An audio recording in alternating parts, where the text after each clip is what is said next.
ബിസ്മില്ലാ അൽഹംദുലില്ലാഹ് സ്വലാത്തു വസ്സലാമു റസൂലില്ലാ. പ്രിയപ്പെട്ട സഹോദരങ്ങളെ സഹോദരിമാരെ, നമ്മളിപ്പോൾ ഉള്ളത് ഹുദൈബിയ, സുൽഹുൽ ഹുദൈബിയ എന്ന് പറയുന്ന സ്ഥലത്താണ് നമ്മളുള്ളത്. ഇവിടെ നമ്മുടെ നബിയുടെ ജീവിതത്തിലെ വളരെ പ്രധാനപ്പെട്ട ഒരു ചരിത്രം ഈ മണ്ണിൽ വെച്ച് നടന്നിട്ടുണ്ട്.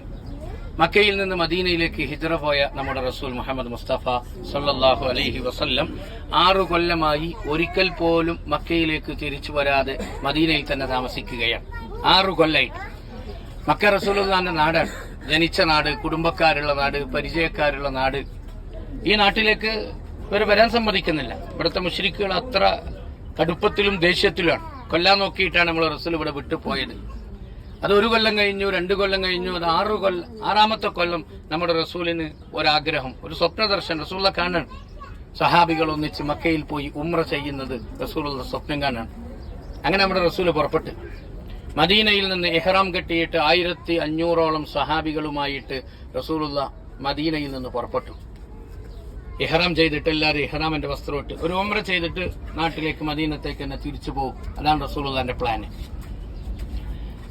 അന്നത്തെ യാത്ര എന്ന് പറയുന്നത് ഏതാണ്ട് 500 കിലോമീറ്റർ ദൂരമുള്ള ഈ യാത്ര ഒട്ടകപ്പുറത്ത് മലകൾ താണ്ടി ദിവസങ്ങൾ എടുത്തുള്ള യാത്രയാണ്. നമ്മൾ വരുന്ന പോലെയൊന്നും ശീതീകരിച്ച ബസ്സിലും ഈ നല്ല സൗകര്യത്തിലൊന്നുമല്ല അന്നത്തെ യാത്ര. വലിയ കഷ്ടപ്പാടാണ്. അവരാ മലകൾ താണ്ടി ദിവസങ്ങളെടുത്ത് ഇവിടെ എത്തിയപ്പോ നബി സല്ലല്ലാഹു അലൈഹി വസല്ലം തങ്ങളുടെ ഒട്ടകം ഇവിടെ മുട്ടുകുത്തി. നമ്മുടെ റസൂലിന്റെ ഒട്ടകം ഇവിടെ മുട്ടുകുത്തി. റസൂലിനൊക്കെ ഒരു ഒട്ടകം ഉണ്ടായി. ഒട്ടകത്തിന്റെ പേര് ഖസ്വ എന്നാണ്. നമ്മുടെ നബീന്റെ സ്വന്തം ഒട്ടകം, പ്രിയപ്പെട്ട ഒട്ടകം. റസൂൽ എന്ത് പറഞ്ഞാലും അനുസരിക്കുന്ന ഒട്ടകം. റസൂലിനെ മരിച്ചപ്പോ ബേജാറിൽ ഭക്ഷണം കഴിക്കാതെ ആ ഒട്ടകം ദിവസങ്ങൾക്കകം മരിച്ചു എന്നാണ് ചരിത്രം പറഞ്ഞത്. റസൂലിനെ മരിച്ചപ്പോ ഒട്ടകത്തിന് ഭയങ്കര സങ്കടമായി. പിന്നെ ഒട്ടകം തിന്നുന്നില്ല, കുടിക്കുന്നില്ല. ആ ഒട്ടകം കുറച്ച് ദിവസം കഴിയുമ്പോൾ മരിച്ചുപോയി. പണ്ഡിതന്മാര് ഒരു ഹയവാന് റസൂലുള്ളാഹിക്ക് കൊടുത്ത ആ മഹബത്ത്, ഒരു ഹയവാന് റസൂലുള്ളാഹിക്ക് കൊടുത്ത ഒരു മഹബത്ത് ഇൻസാനായ പലപ്പോഴും നമുക്ക് കൊടുക്കാൻ കഴിഞ്ഞിട്ടില്ല എന്നതിനത് തെളിവ് പറയുന്നുണ്ട്. ഒരു ഹയവാന് കൊടുത്ത മഹബത്ത് ഇൻസാനായ നമ്മള് ആർക്ക് കൊടുത്തിട്ടില്ല? റസൂലുള്ളാഹിക്ക് കൊടുത്തിട്ടില്ല. അള്ളാഹു ചിന്തിക്കാനുള്ള തൗഫീഖിനെ പ്രദാനം ചെയ്യട്ടെ. ആ ഹയവാന്റെ മഹബത്തൊന്നും. റസൂലുള്ളാഹിന്റെ ഒട്ടകം എടുത്തപ്പോൾ മുട്ടുകുത്തി.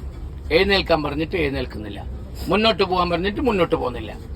അപ്പോഴാണ് സഹാബത്തൊക്കെ പറഞ്ഞു, എന്താ നബി നിങ്ങൾ ഒട്ടകം ഇത്ര അനുസരണക്കേട്? അപ്പൊ ഒട്ടകം അള്ളാന്റെ റസൂൽ പറഞ്ഞു, എന്റെ ഒട്ടകം അനുസരണക്കേട് കാണിക്കുന്നതല്ല, എന്റെ ഒട്ടകത്തിന് അള്ളാന്റെ എന്തോ ദൃഷ്ടാന്തമുണ്ട്, അള്ളാന്റെ വഹിയുണ്ട്. അപ്പോഴാണ് കണ്ടത് ഈ ഭാഗം മുഴുവനും മക്കയിലെ മുശ്രിക്കുകൾ വളഞ്ഞു വെച്ചിന്. അവർ ആയുധം പിടിച്ചിട്ട് നിൽക്കണം. മുഹമ്മദ് നബി വരുന്ന വിവരം അവർ നേരത്തെ അറിഞ്ഞു. ഇവിടെ വെച്ചവർ തടയണം റസൂലിനെ. ഇനി ഒരടി മുന്നോട്ട് വെച്ചാൽ മുഹമ്മദെ വിവരം അറിയുന്നതാണ് അവർ പറയുന്നത്. അതുകൊണ്ട് അള്ളാഹു ആ ഒട്ടകത്തിനോട് നേരത്തെ തന്നെ